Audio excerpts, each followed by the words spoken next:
I'm here because I went and saw Birds of Prey, and it's the new Harley Quinn movie. It's got some crazy title that nobody calls it. It's like the Emancipation of the Harley Quinn or something like that. You're either calling it Birds of Prey or the Harley Quinn movie. Let's be real. I have no idea why they threw that title in there. It's long and forgetful. But yeah, we got Margot Robbie coming back as the Harley Quinn, and she debuted in the Suicide Squad. And just to recap on that, I don't really want to talk about Suicide Squad, but um, if you haven't seen it in a while or you didn't see it at all, there's some things that you might not get in this film. I do say this film does do a good job to take those people into consideration. It's like, okay, it's probably been a while since they've seen this, or somebody might not have seen this at all. So they do a good job to try and recap. There are a couple quick scenes for flashback scenes or whatever from Suicide Squad, and obviously some verbal references. Now, with that being said, yeah, this movie does a good job to say, hey, we're in the same universe of the Suicide Squad, which is the DC universe. But at the same time, they're very hush on anything surrounding outside of what was in the Suicide Squad, if that makes sense. For example, nobody knows what's happening with Batman, Superman, and all those kind of things, and so they pretty much keep hush on that. So if you're expecting to see all those kind of things, like what's happening with Jared Leto, and all those things, like this movie isn't the movie that's going to reveal and give you any of the information for that. This movie is about Harley Quinn and basically the Birds of Prey, so yeah, this movie stars Margot Robbie as Harley Quinn. You got Rosie Perez as Detective Montoya. You got Jurnee Bell, who plays Black Canary. Mary Elizabeth Winstead, who plays the Huntress. Ella J plays Cassandra Cain,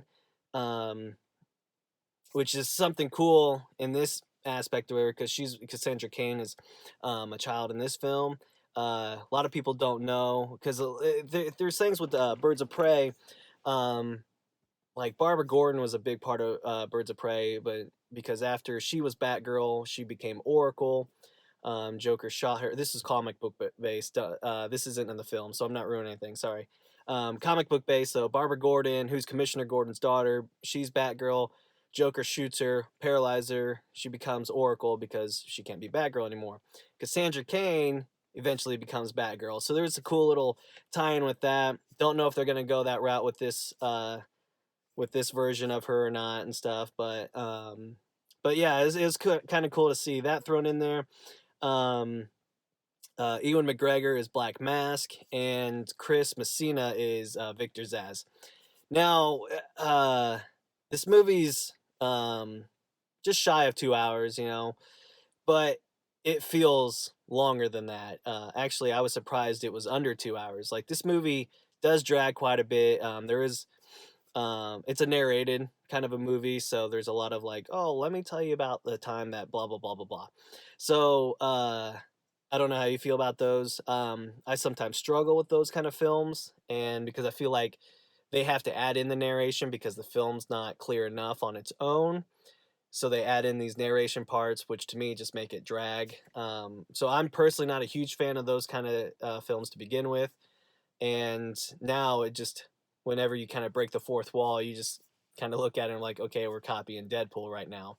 So there's a little bit of that in this film, but I do want to mention, so outside of those things, this is post Suicide Squad in the aspect of like, you're not going to see Joker in the present time. This movie is about these female and characters, and they're taking on Black Matt. Like, there's stuff going on and stuff. I said stuff a few times. I just, because I'm thinking about Black Mask. I actually was let down by this. I was super excited for Ewan McGregor. Everything I saw in the trailers, I'm like, okay, this is gonna be cool.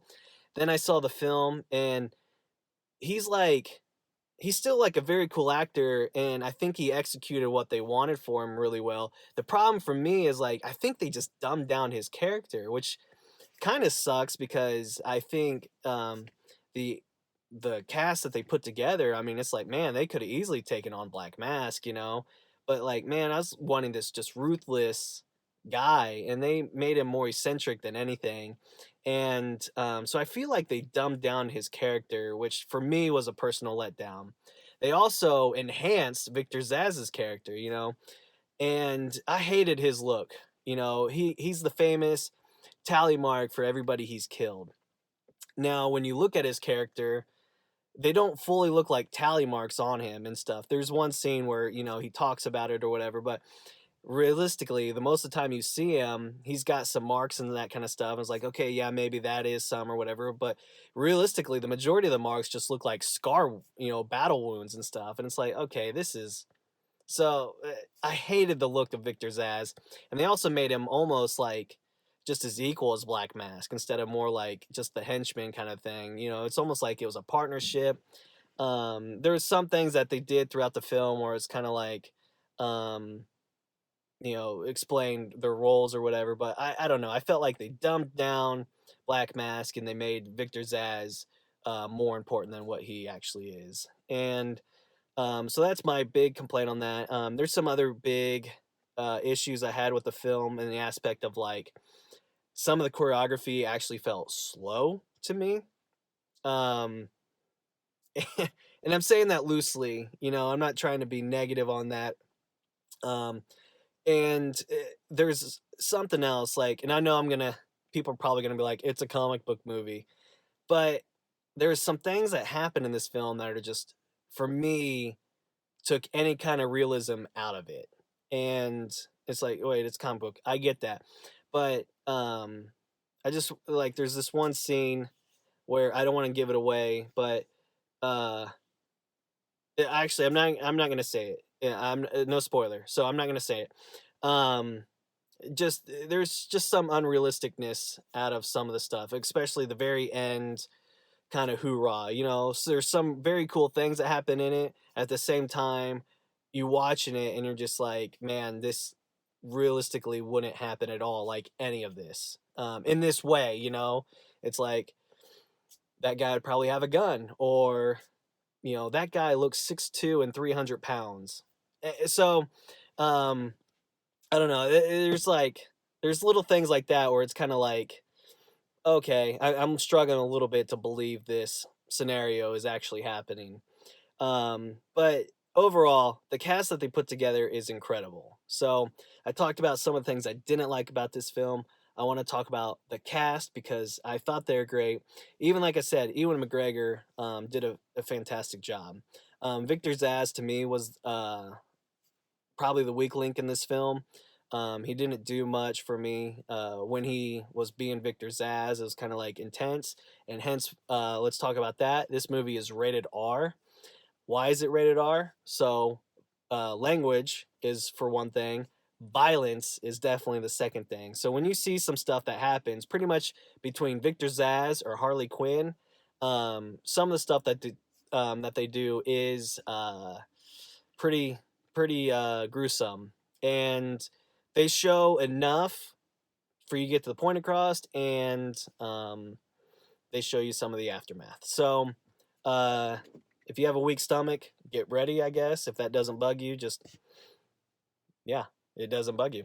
So the cast was great. The story I thought was good. I feel like it was just dragged out a little bit, like how they executed it, like portrayed it in the film. I didn't fully like, hence the narration and that kind of stuff.